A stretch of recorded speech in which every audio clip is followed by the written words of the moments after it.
parece que a veces la cuestión del título, ¿sí?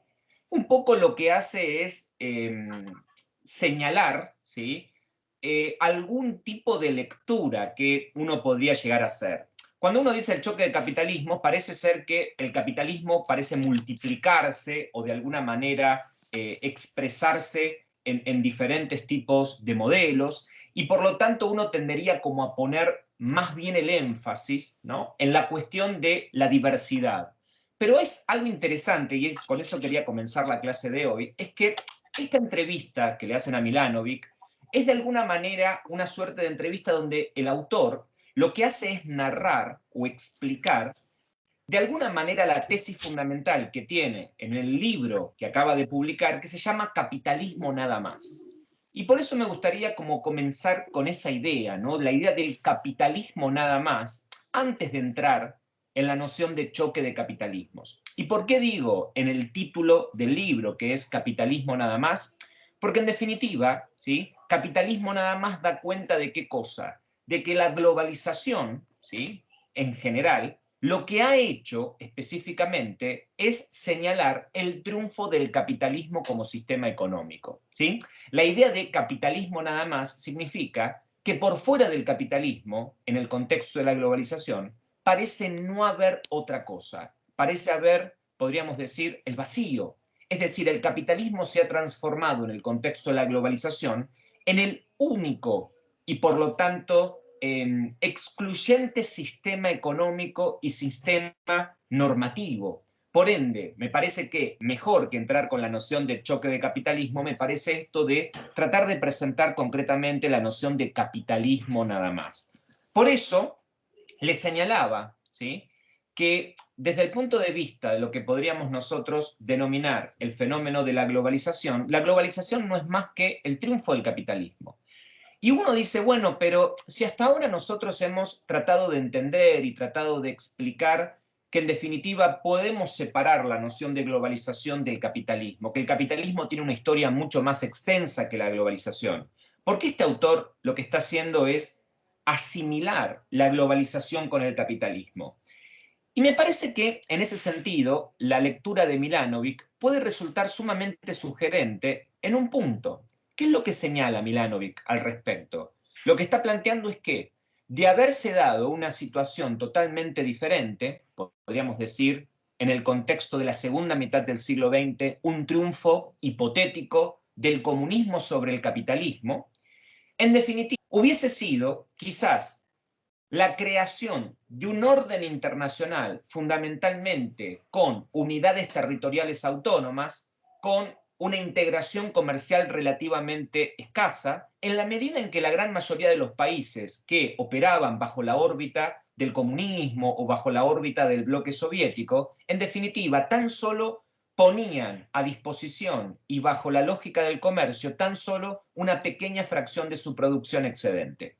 ¿Qué quiere decir entonces Milanovic con esto? En definitiva, la globalización señala definitivamente el triunfo del capitalismo.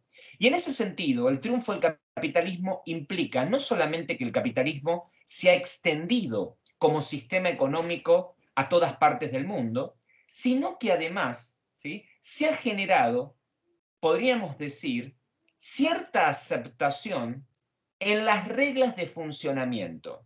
¿Qué quiero decir con esto concretamente? Bueno, que gran parte de los valores y gran parte de las ideas que se han impuesto fundamentalmente en el contexto del surgimiento del capitalismo se han dado en los últimos 20, 30 o 40 años, como diría Messinger, como normas generales de conducta y como normas generales de comportamiento. ¿Eso qué significa? Que el triunfo del capitalismo no se dio desde el punto de vista de la conquista, de la victoria militar o por medio de la fuerza, sino que el capitalismo, en definitiva, logró imponer sus normas y valores a escala global, ¿sí?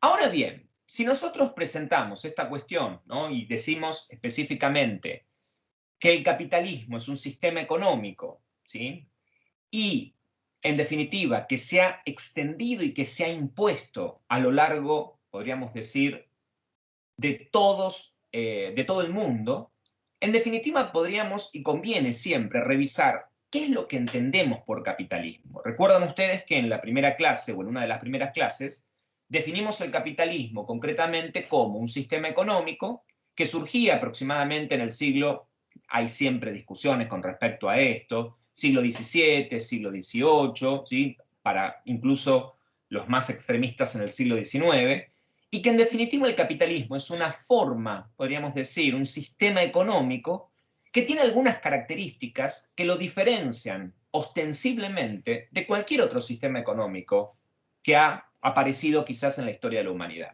Y en ese punto recuerdan ustedes que para analizar el capitalismo tomamos en cuenta tres grandes cuestiones, tres dimensiones diferentes. Decimos que el capitalismo es un sistema económico donde la producción está organizada con vistas a la obtención de beneficios, ¿sí? Esa sería la primera cuestión a tener en cuenta a la hora de analizar el capitalismo. La producción se realiza de manera privada. ¿Quiénes realizan, en este caso, la producción?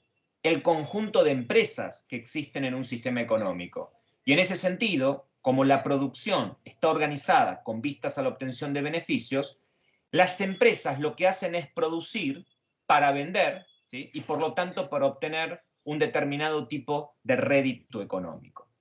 Ahora bien, desde el punto de vista económico, el capitalismo de alguna manera realiza la producción por medio de capital privado. Esto es, como dijimos antes, de empresas.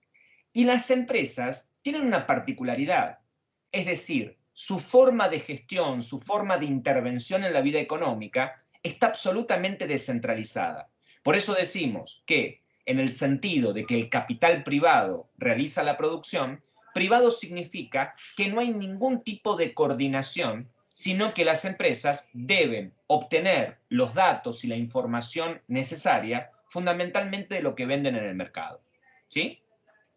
Y por último, la tercera característica es que hay capitalismo en la medida en que hay mano de obra asalariada. ¿Qué significa que hay mano de obra asalariada? Significa que desde el punto de vista jurídico, los empresarios pueden contratar libremente a los trabajadores. ¿Sí? ¿Se entiende esto? Entonces, esa sería la definición de capitalismo. Y fíjense ustedes que es una definición relativamente abstracta. ¿Por qué? En primer lugar, porque no tomamos en cuenta de ninguna manera el tipo de Estado, ¿sí? Es algo interesante. En segundo lugar, porque no estamos tomando en cuenta, si quieren ustedes, cuestiones vinculadas con la tecnología, es decir, esta misma definición de capitalismo se aplica tanto, ¿sí?, a una circunstancia, a una situación donde el tipo de tecnología predominante puede ser la máquina a vapor.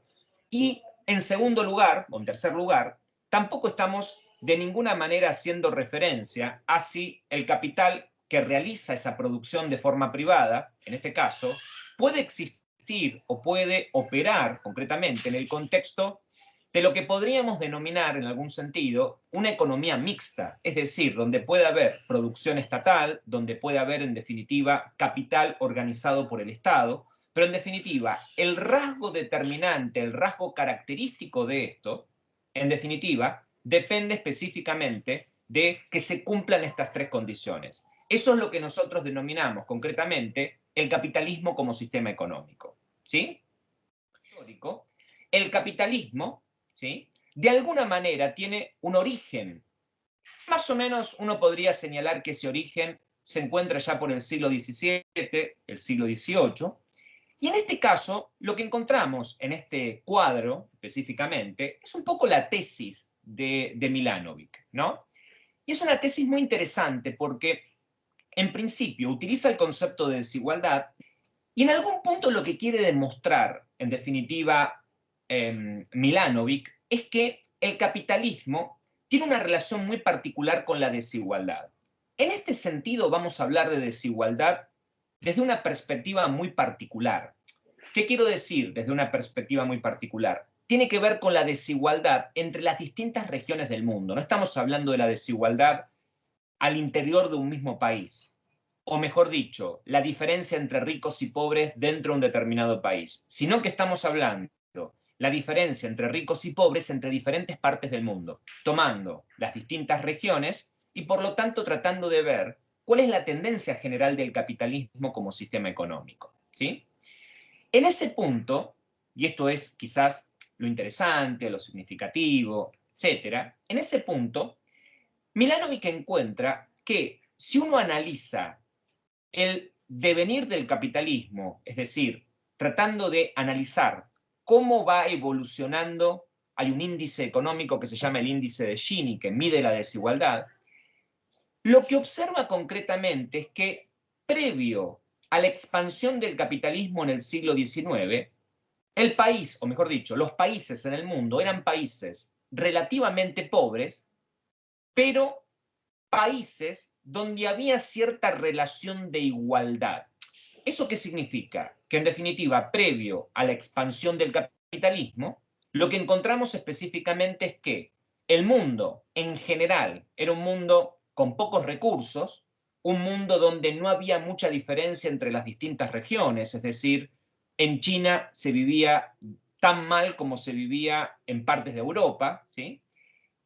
Pero en definitiva, lo que hizo el capitalismo fue expandir fuertemente la desigualdad en la medida en que un conjunto de países empezaron a ver multiplicada, ¿sí?, la generación de riquezas.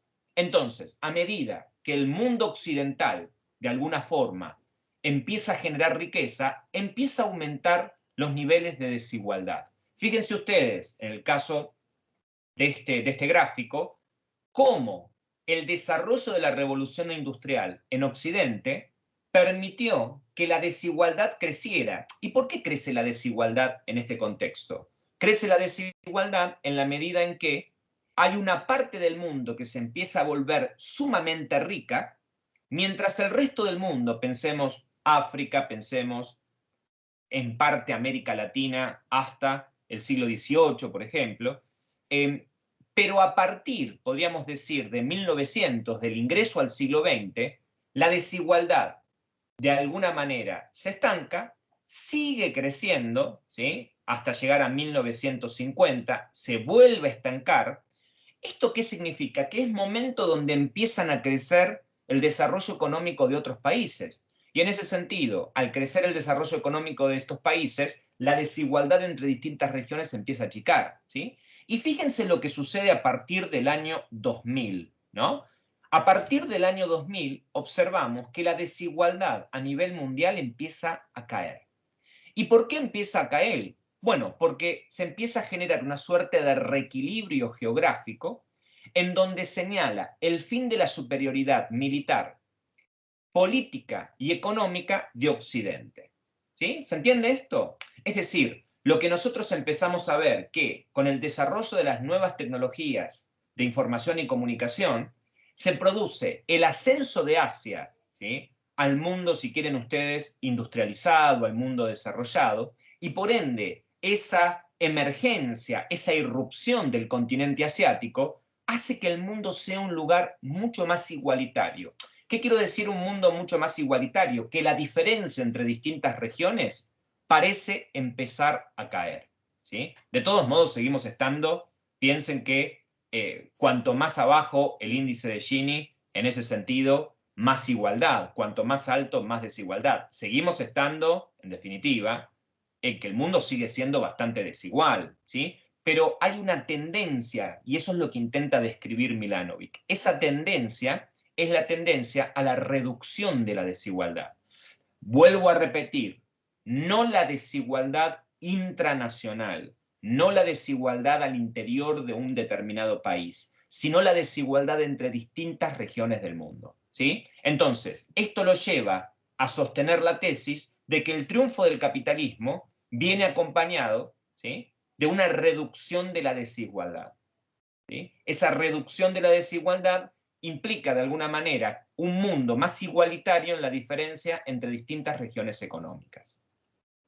Ahora, una vez, y ahí es donde aparece como la tesis de Milanovic como más sugerente, dice, siempre que un sistema económico, que un sistema social o un sistema de ideas logra consolidarse, empiezan a aparecer divisiones y diferencias al interior de ese sistema económico, social o cultural, ¿sí?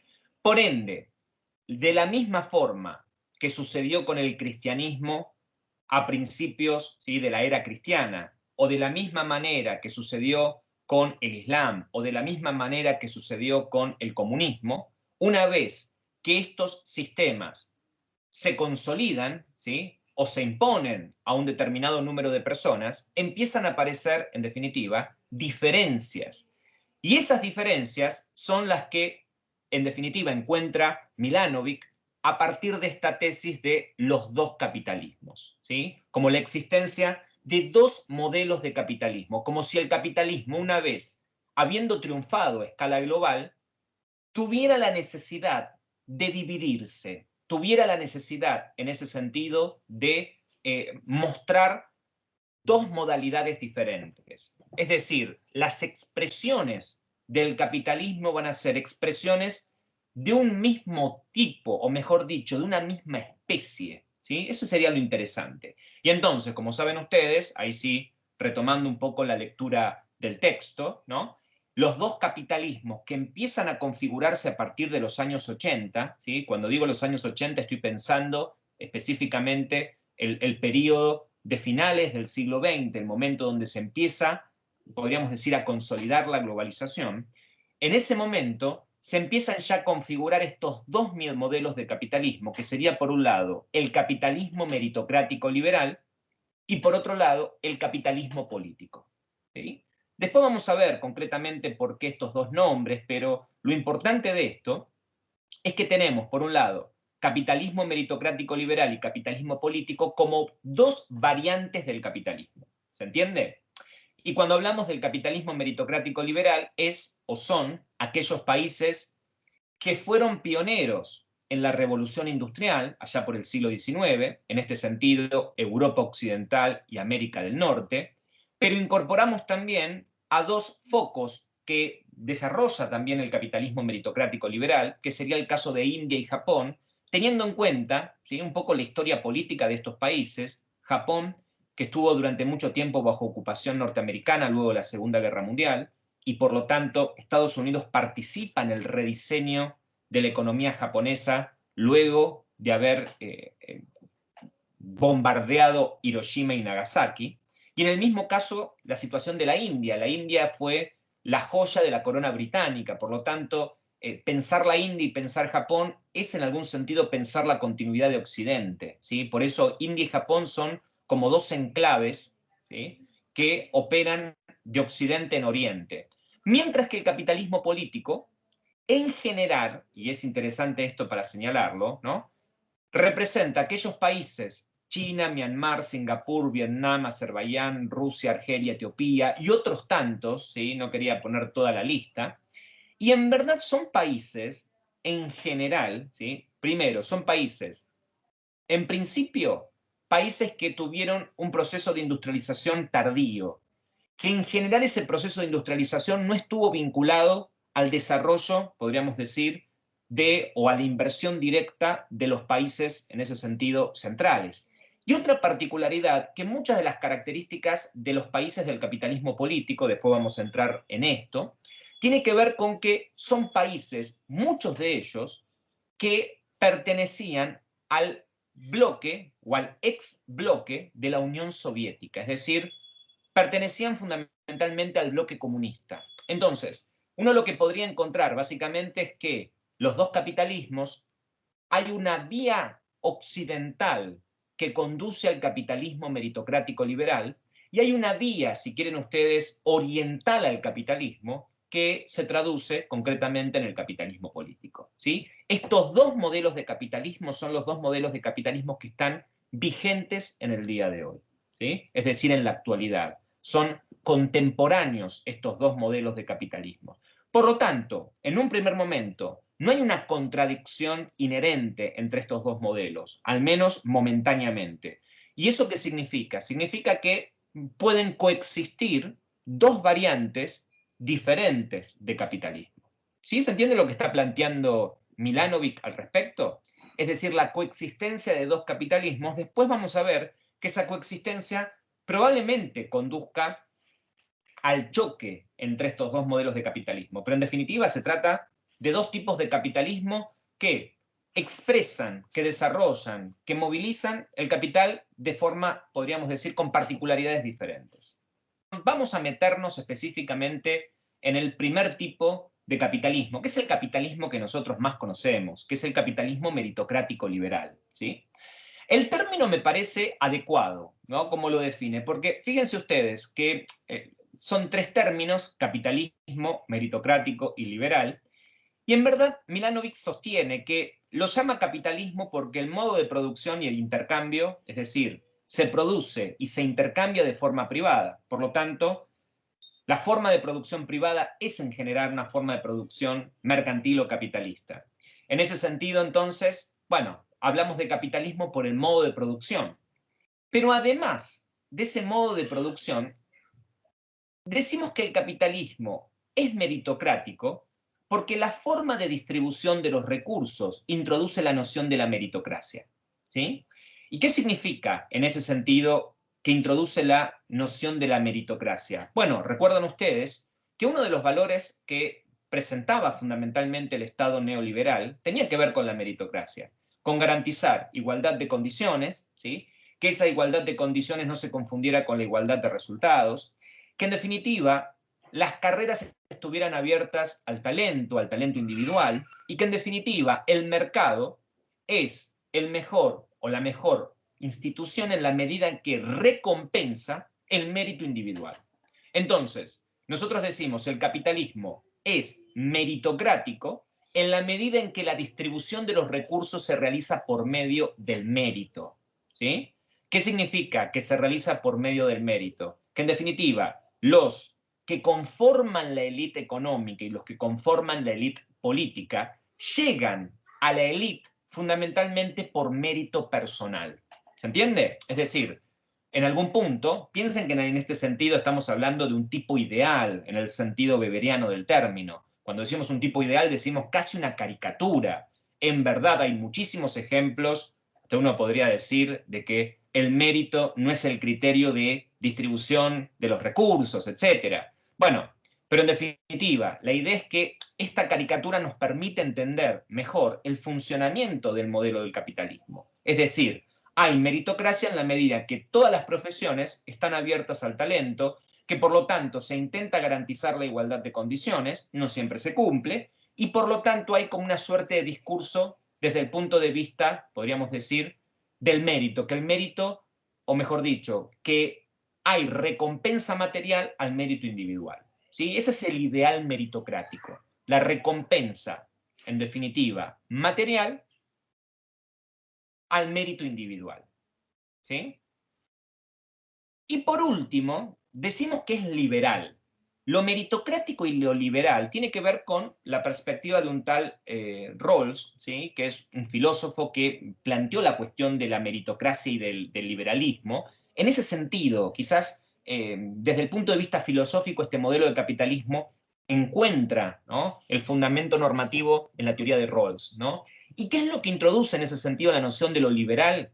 Que son sociedades abiertas en el sentido de Popper, ¿no? Son sociedades que promueven la movilidad social. ¿Y qué significa que son sociedades que promueven la movilidad social? Un poco en términos de discursos, ¿no? En términos, si quieren ustedes, de imaginario. Sin embargo, el ideal de este capitalismo meritocrático es erradicar esas identidades adscriptivas y fundamentalmente esas posiciones heredadas. Por lo tanto, cuando no nos quedan identidades adscriptivas y cuando no nos quedan posiciones heredadas, ¿qué tenemos? Una sociedad donde hay libertad en términos de movilidad social, tanto ascendente, ¿sí?, si tenemos el mérito para hacerlo, como también descendente, si carecemos de ese mérito. Ahora, una vez que nosotros señalamos que estas son las características del capitalismo meritocrático liberal, nos vamos a dar cuenta, específicamente, una cuestión, ¿sí?, importante, que este capitalismo meritocrático liberal no es más que resultado, o no es más que la última o el último eslabón de una serie de capitalismos que se han desarrollado con anterioridad, ¿sí? Por eso, cuando nosotros hablamos del capitalismo meritocrático liberal y decimos que es un modelo de capitalismo que se ha desarrollado a partir de los años 80 del siglo XX, sería algo así como el equivalente al Estado neoliberal. ¿Se entiende? Es decir, ¿por qué? Porque no es que el capitalismo meritocrático liberal no ha cambiado, o mejor dicho, es el mismo que tuvo el capitalismo clásico. No, el capitalismo meritocrático liberal es un modelo de capitalismo en particular, ¿sí? Y en ese sentido es interesante señalar dos o tres cuestiones para distinguir este modelo de capitalismo, si quieren ustedes llamarlo, neoliberal, para diferenciarlo del capitalismo clásico o del capitalismo socialdemócrata, ¿sí?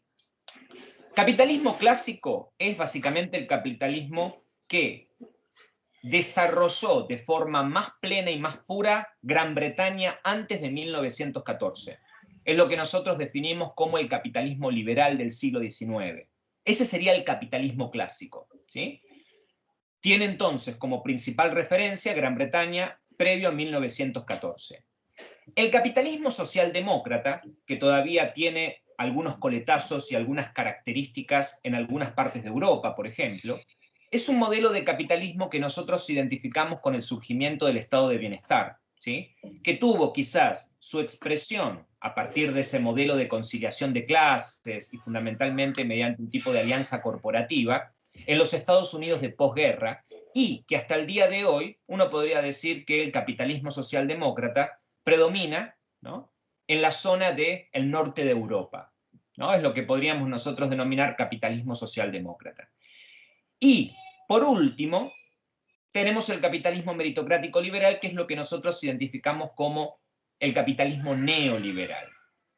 Una de las cosas importantes, en principio, para señalar este modelo o estos distintos modelos de capitalismo, es que, en definitiva, uno puede establecer algunas diferencias del capitalismo meritocrático liberal con respecto a los otros capitalismos, ¿sí? O con respecto a los otros modelos de capitalismo que se han desarrollado en Occidente.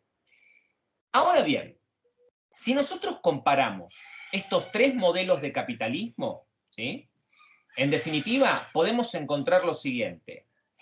En el caso específicamente, ¿sí?, de la dimensión sobre la participación o distribución de los ingresos, esto es algo que se utiliza en general en economía y que mide fundamentalmente, imaginemos, ¿no?, todos los ingresos de la comunidad, divididos fundamentalmente en cuánto se quedan los empresarios y cuánto se quedan los trabajadores. Lo que uno puede ver entre estos tipos de capitalismo es lo siguiente. Mientras en el capitalismo clásico y en el capitalismo meritocrático liberal hay un aumento en la participación de los beneficios a expensas del salario, ¿sí? ¿Se entiende esto? Es algo que tienen en común el capitalismo clásico y el capitalismo meritocrático liberal. En cambio, el capitalismo socialdemócrata implica que haya mayor participación del salario a expensas de los beneficios. Es decir, en términos de distribución funcional del ingreso, tanto el capitalismo clásico como el capitalismo meritocrático liberal plantean una mayor preponderancia del, en principio, capital sobre el trabajo, mientras que el capitalismo socialdemócrata plantea una preponderancia del trabajo sobre el capital, aún manteniendo los principios y la dinámica de funcionamiento propia del capitalismo. ¿Sí? ¿Se entiende esto, no? Segunda cuestión importante, ¿sí? Una de las cosas que va a señalar concretamente Milanovic, y que esto nos va a servir concretamente para las tendencias que encuentra en relación al futuro,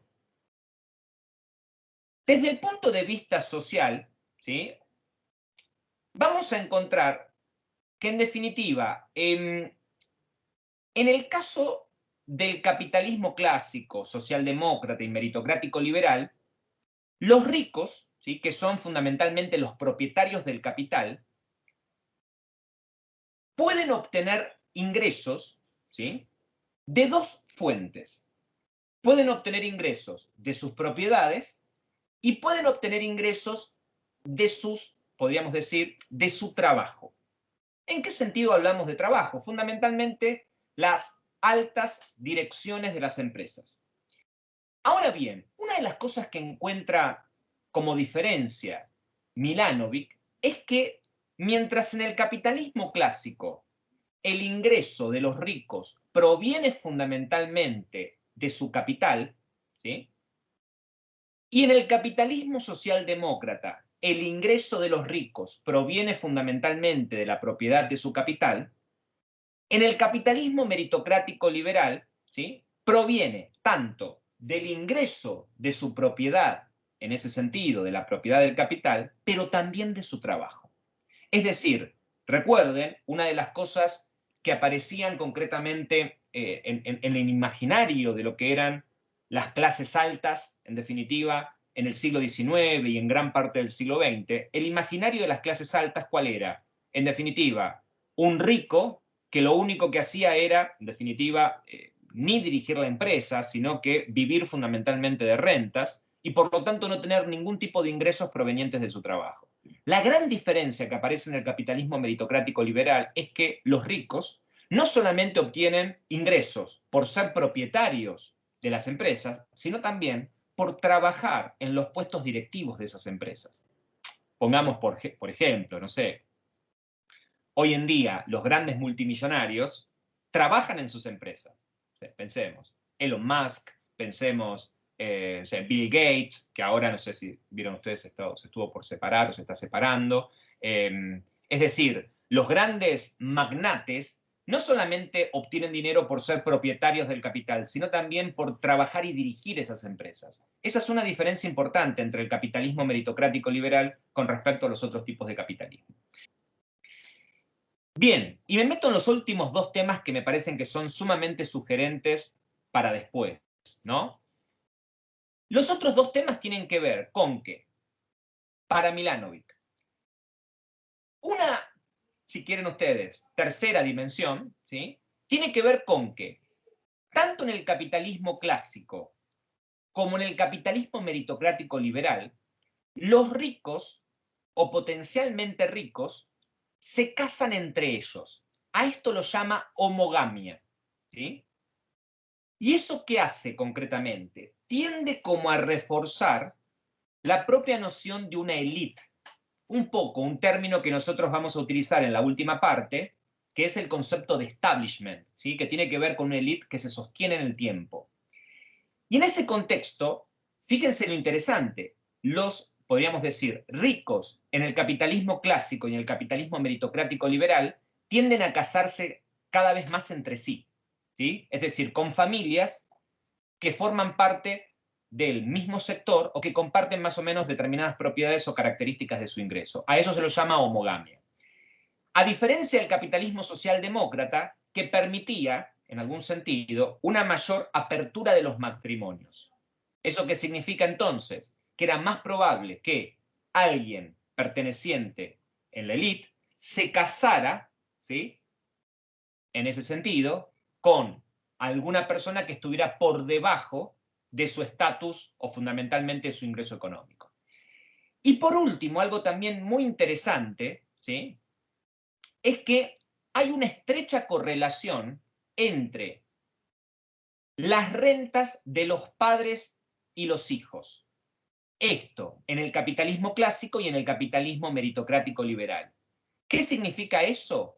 Que se produce una suerte de transmisión de ventajas y privilegios, cosa que no se daba por efecto de las instituciones del estado de bienestar en el capitalismo socialdemócrata. Entonces, ¿qué es lo que quiere decir con esto Milanovic? Que en el capitalismo meritocrático liberal, al igual que en el capitalismo clásico, en general hay una fuerte homogamia, los ricos se casan con ricos, y en segundo lugar, que los ricos tienen hijos ricos, ¿sí? ¿Por qué se da esta transferencia o transmisión de ventajas y privilegios? Fundamentalmente piensen que está pensando en los Estados Unidos, por lo costoso de la educación. ¿Se entiende? Ir en Estados Unidos a las universidades de élite, pensemos las universidades de élite como esta liga de universidades, Harvard, Yale, etcétera, Columbia. ¿no? Columbia, etcétera, ¿qué son básicamente? Son las universidades más caras. A ver, un individuo de clase media no alcanza nunca a pagar, ¿sí?, lo que se necesita fundamentalmente para estudiar en estas universidades. Entonces, eso hace que se refuerce la idea de una élite cada vez más cerrada, ¿sí? Es decir, que no permita, es decir, uno de los rasgos del capitalismo meritocrático liberal, que es la movilidad social. ¿Por qué? Porque en la medida en que los ricos se casan entre ricos y fundamentalmente que se transmiten esos privilegios y esas ventajas a sus hijos, evidentemente la élite empieza a estar cada vez más cerrada, que es una de las tendencias que aparecen en ese contexto, ¿no? Bien, ahora, punto importante. El capitalismo meritocrático liberal, ¿sí? ¿Cómo funciona entonces? Sobre la base de 3 principios que ya estuvimos más o menos planteando a nivel general, ¿no? Funciona por medio de instituciones, en este caso regímenes democráticos, funciona con la plena vigencia del Estado de Derecho y funciona con la promoción de la innovación y la movilidad social. Pero fíjense, esto interesante que quiero remarcar, ¿no? Que ya en el punto donde, podríamos decir, Milanovic tiene que ver las diferencias entre los tipos de capitalismo, ¿en qué aspectos pone esas diferencias? Fíjense que ya no habla más de economía. ¿Y por qué no habla más de economía? Porque tanto el capitalismo meritocrático liberal como el capitalismo político comparten desde el punto de vista casi el mismo funcionamiento económico. Entonces no tiene sentido volver a repetir las mismas características que comparten. Entonces, ¿qué es lo que diferencia al capitalismo meritocrático liberal del capitalismo político? ¿Qué son las diferencias?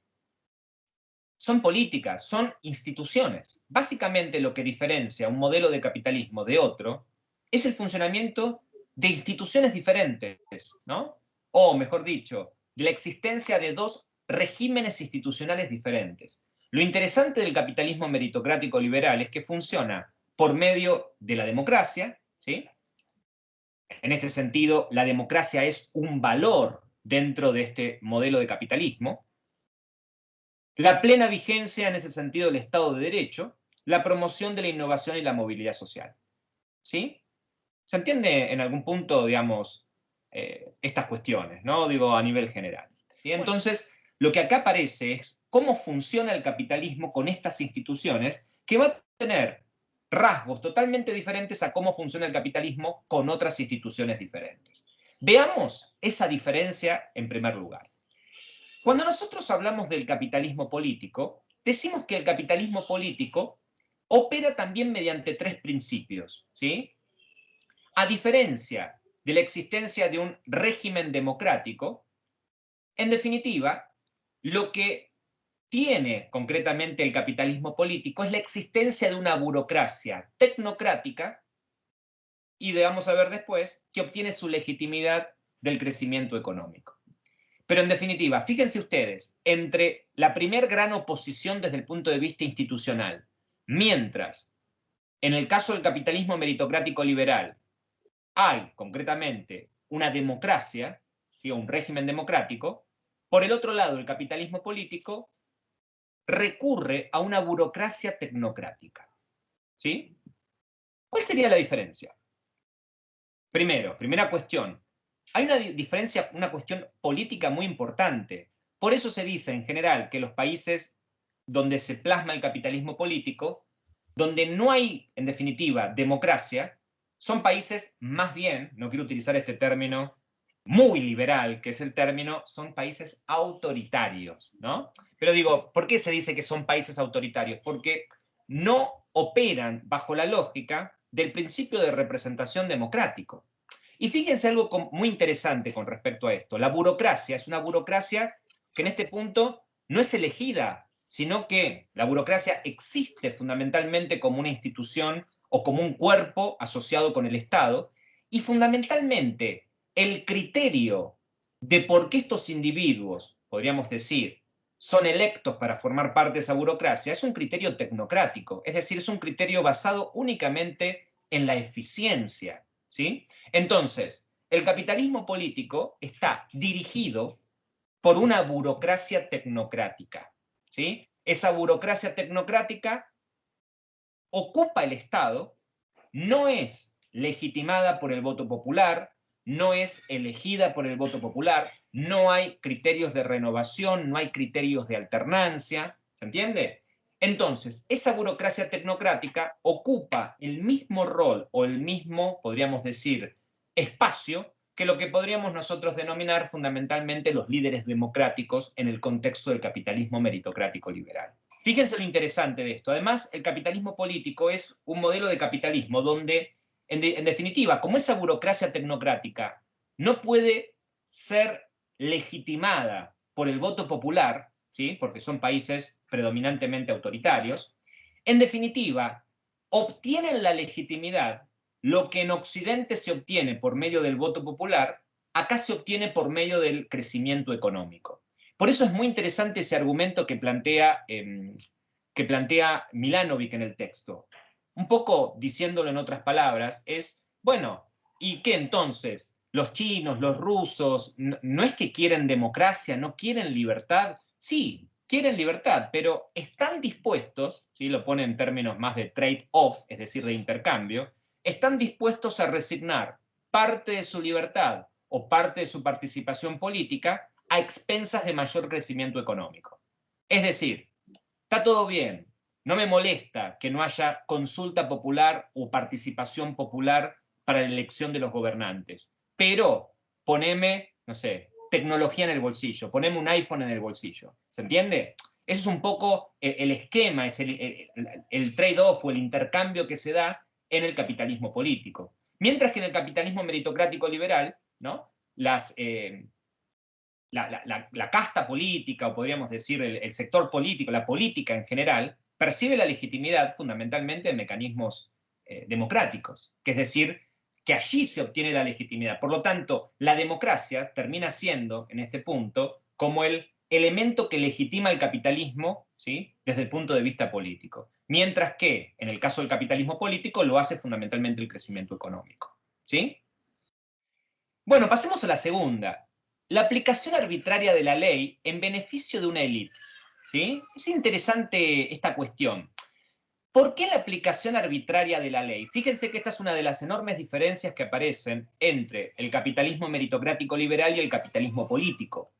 ¿Por qué? Porque no rige el Estado de Derecho, sino que, en definitiva, se puede de alguna manera suspender el Estado de Derecho. Me interesa mucho que guarden ese término, la suspensión del Estado de Derecho. ¿Por qué? Porque esa sería la forma, ¿sí?, en la cual, por ejemplo, nosotros vemos, bueno, que se pueden aparecer o que pueden desarrollarse determinadas formas de marginalidad, de informalidad, etcétera. Es decir, de alguna u otra manera, se encuentra específicamente esa inclinación en el capitalismo político. ¿Y eso para qué sirve específicamente? Sirve la aplicación arbitraria de la ley para el mantenimiento de una élite política, ¿sí?, enquistada en el poder. A ver, hay un ejemplo que es maravilloso que pone Milanovic y dice, bueno, países que tienen sistemas de capitalismo político, ¿sí? Y hace una lista. Y dice, bueno, una de las características que tienen todos los países, al contrario, meritocráticos liberales, es que hay siempre alternancias, ¿sí? A veces gobiernan unos, a veces gobiernan otros. En el capitalismo político, como hay una aplicación arbitraria de la ley, generalmente esta aplicación arbitraria de la ley, ¿para qué se utiliza? Se utiliza fundamentalmente para erradicar una oposición interna y por lo tanto cualquier individuo que pueda ser una amenaza fundamentalmente a la élite es rápidamente desactivado. Eso lleva que la aplicación arbitraria de la ley, en definitiva, conduzca al mantenimiento dentro del sistema político de, podríamos decir, distintos regímenes donde hay poca alternancia, ¿sí? China, régimen de partido único desde 1949. Vietnam, régimen de partido único desde 1945. ¿Qué quiero decir con esto? Rige el mismo partido, gobierna el mismo partido político desde hace, no sé, 70 años, ¿no? Sigo. Malasia, partido único en el poder desde 1957. Laos, régimen de partido único desde el 75. Singapur, partido único desde el 59. la clave que uno puede encontrar allí es que la aplicación arbitraria de la ley, ¿para qué sirve fundamentalmente? Sirve para beneficiar una élite que tiende a perpetuarse, ¿sí?, permanentemente en el poder. Eso hace entonces que sea un sistema, desde el punto de vista político, bastante estable. ¿Se entiende? ¿En qué sentido bastante estable? Que siempre gobiernan prácticamente los mismos partidos, no las mismas personas, obviamente. No es que el mismo presidente está desde el 45, no, pero digo, es la misma fuerza política.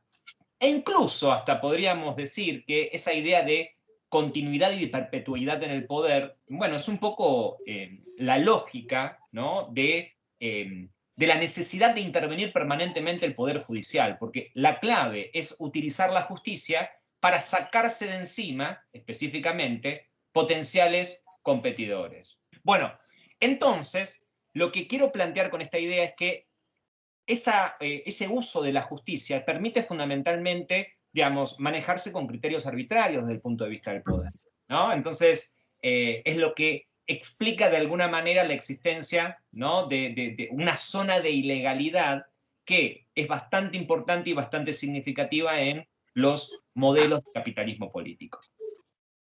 Bien, y por último, ¿se entiende eso, no? Digamos, cómo el uso arbitrario de la ley es muy interesante. Bueno, y por último, la cuestión de la autonomía del Estado en términos de restricciones legales. En general, el Estado, ¿sí?, al poder suspender, en definitiva, y al poder llevar adelante la aplicación arbitraria de la ley, lo que hace concretamente es garantizar cierta autonomía. Esta es una enorme discusión que podemos dar un poco más adelante, con respecto a las empresas. ¿Y eso qué significa con respecto a las empresas? Que, en definitiva, no hay una concordancia o no hay, en definitiva, una suerte de superposición entre el poder político y el poder económico. Al no haber superposición entre el poder político y el poder económico, ¿sí?, el Estado, el poder político, tiene autonomía con respecto al poder económico. Y entonces, muchas veces, al poder suspender de forma arbitraria la ley en beneficio de un determinado sector, puede utilizar concretamente la corrupción, ¿sí?, como para resolver determinado tipo de mecanismos. Es decir, en el capitalismo político la corrupción es endémica. ¿Y qué significa que la corrupción es endémica? Bueno, significa que todos los modelos de capitalismo político, por esta lógica de autonomía del Estado en términos del capital, ¿sí?, en definitiva, lo que generan concretamente es focos de corrupción. Y los focos de corrupción pueden ser más o menos manejados, ¿sí?, o pueden volverse en contra de la propia estabilidad del sistema. ¿Se entiende lo que quiero decir? Estoy diciendo concretamente que la corrupción no tiene que ver con que son chorros, son corruptos, son malos, que la propia dinámica de funcionamiento del capitalismo político lleva a que esa autonomía del Estado, ¿sí?, y esa capacidad que tiene el Estado para suspender arbitrariamente la ley, sea un foco que promueve la corrupción. En ese punto, entonces, lo único que nos queda concretamente es ver ciertas contradicciones. Por eso digo, no es que a veces uno tiende como a pensar que Milanovic está como tomando partido. Para mí no, digamos, en algún punto trata como de encontrar como las contradicciones que se van configurando en los distintos modelos de capitalismo. Por ejemplo, en el capitalismo meritocrático liberal, uno de los grandes riesgos y uno de los grandes preocupaciones que empiezan a aparecer es el crecimiento de una clase alta que se vuelve cuasi semipermanente. Es decir, una de las cuestiones que nosotros habíamos subrayado del capitalismo meritocrático liberal era que su carácter liberal permitía y habilitaba la movilidad social. Pero ¿qué pasa cuando, a partir de la homogamia y a partir de la transferencia, fundamentalmente de los privilegios, se termina generando una suerte de clase alta semipermanente, ¿no? Y por lo tanto, esta clase alta semipermanente se encuentra cada vez más aislada. De hecho, ¿sí?, que en este caso tengo muchas diferencias, pero todas las teorías que hablan hoy en día del populismo, por ejemplo, en el caso de Donald Trump y por qué el gobierno de Trump era un gobierno populista, porque lo que se decía concretamente es que la estrategia de Trump fue tratar de recuperar votos de los sectores populares con el objetivo de en definitiva, abrir o atacar concretamente a esa clase alta semipermanente, aún perteneciendo Donald Trump a esa misma clase, ¿se entiende? Entonces, cuando se piensa esa clase alta semipermanente, es lo que nosotros tradicionalmente denominamos como el establishment, ¿sí? Es decir, aquellos que ostentan el poder político y a su vez el poder económico, y que ese establishment o esa clase alta se encuentra cada vez más aislada, ¿no? En eso retomo concretamente la clase de Mariana y fundamentalmente esta idea de la dualización de la sociedad, es decir, cómo esta clase alta empieza a tener una lógica social, una lógica cultural y una lógica económica totalmente diferente y aislada del resto de la sociedad, ¿no? No solo en términos de, por ejemplo, de que se casan entre sí, es decir, la homogamia, sino también que mandan a sus hijos a las mismas escuelas, que viven en los mismos barrios, que van a los mismos clubes, es decir, la idea de una clase alta cada vez más cerrada, que de alguna manera es más diversa pero más cerrada, ¿sí? Como decimos acá, y a su vez la otra contradicción muy significativa del capitalismo meritocrático liberal es el crecimiento exponencial de la desigualdad intranacional. ¿Qué quiero decir con esto? Bueno, que esa distinción o esa diferenciación entre la clase alta y el resto de la sociedad, o entre la élite y el resto de la sociedad, da cuenta de un crecimiento de la desigualdad. ¿Qué significa este crecimiento de la desigualdad? Bueno, que en definitiva la distancia entre ricos y pobres se exacerba en el capitalismo meritocrático liberal. Por lo tanto, ¿por qué decimos que son contradicciones? Porque estas tendencias van en contra del propio funcionamiento o de los propios valores que en un primer momento el capitalismo meritocrático liberal había de alguna manera presentado. Por eso dice en la última parte del texto de Milanovic, ¿hacia dónde vamos? ¿Hacia la creación de una plutocracia o hacia la convergencia, ¿no? La plutocracia sería el resultado, de alguna u otra manera, o la consecuencia, al parecer, más fuerte que puede llegar a tener la contradicción inherente al capitalismo meritocrático liberal. ¿Sí? Parece ser que las sociedades organizadas bajo principios neoliberales conducen fundamentalmente a esto, una separación cada vez más exacerbada entre los individuos que forman parte de esta clase alta y el resto de la sociedad.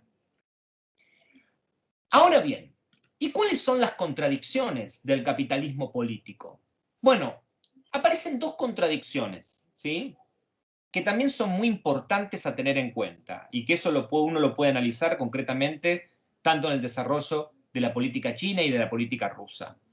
Por un lado, la necesidad de una gestión impersonal de los problemas, ¿sí?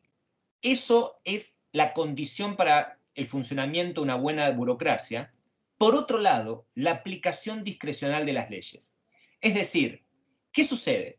Por un lado, hemos visto nosotros que uno de los grandes elementos, una de las grandes ventajas, era que las decisiones políticas las tomaban, en este sentido, la burocracia tecnoprofesional, ¿sí?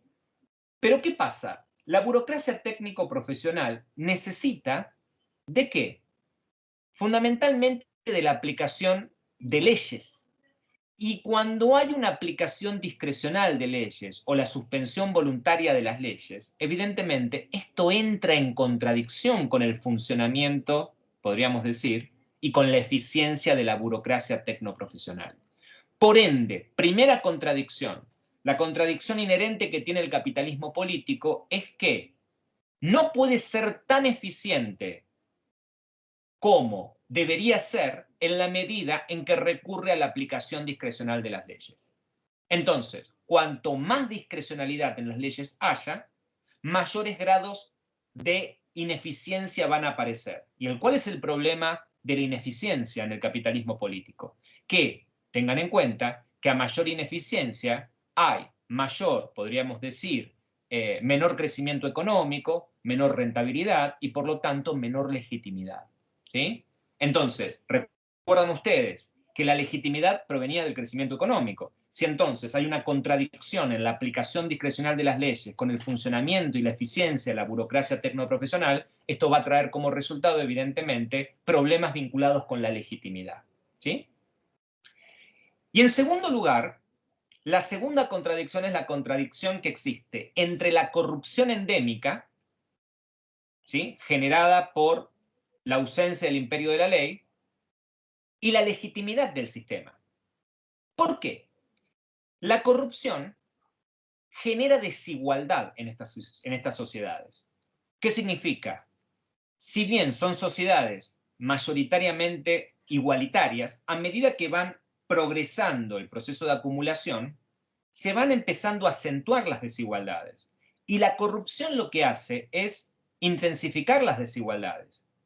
¿Eso qué significa entonces? Significa que cuando las desigualdades empiezan a aumentar, ¿sí?, debido a la corrupción, también se empieza a minar, a socavar la legitimidad del sistema. Entonces, eso termina siendo un factor que mina la estabilidad del sistema. Entonces, tanto la contradicción entre la burocracia y el sistema legal, como también entre la corrupción y la legitimidad, son dos elementos, dos contradicciones que de alguna u otra manera, ¿sí?, aparecen dentro del seno del capitalismo político. Bien, y por último, bueno, lo último es como lo más interesante que plantea el texto en relación al choque de capitalismos, ¿no? Que si bien en un primer momento son dos modalidades de capitalismo y momentáneamente son formas de capitalismo que coexisten de manera pacífica, hay como una suerte, empieza como a perfilarse, y eso es lo que nosotros hemos señalado en el año 2008, ¿no?, como un cambio importante, empieza a haber como una suerte de lucha por la superioridad, ¿no? Cuando decimos una lucha por la superioridad estamos diciendo una búsqueda, si quieren ustedes, de construcción de hegemonía entre estos dos modelos de capitalismo. Por un lado, en ese sentido, el capitalismo meritocrático liberal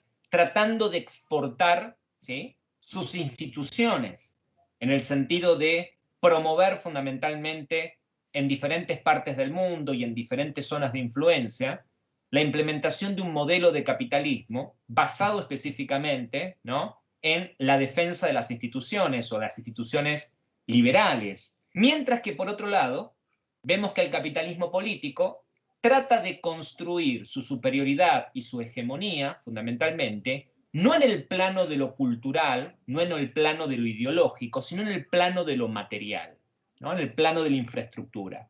Por eso es muy interesante, concretamente, el desarrollo de lo que podríamos nosotros denominar la nueva ruta de la seda, ¿sí?, lo que se conoce con el nombre de la nueva ruta de la seda, que sería toda esa ruta comercial, ruta de la seda porque era la ruta comercial con la que China conectaba fundamentalmente con Occidente, por eso se llama ruta de la seda, pero no porque hoy en día se produzca seda, si eso era en el siglo XVII, Marco Polo, no sé, XIV, y hoy en día se vuelve como a renovar esa ruta de la seda, pero fundamentalmente para el tráfico de manufacturas. Por eso es muy interesante cómo, a partir básicamente del año 2008, han habido intentos por parte del capitalismo político en sus diferentes formas, o han habido de alguna manera diferentes intentos por parte de China de empezar a acceder no solamente al mercado europeo por vía terrestre, ¿sí?, fundamentalmente por tren,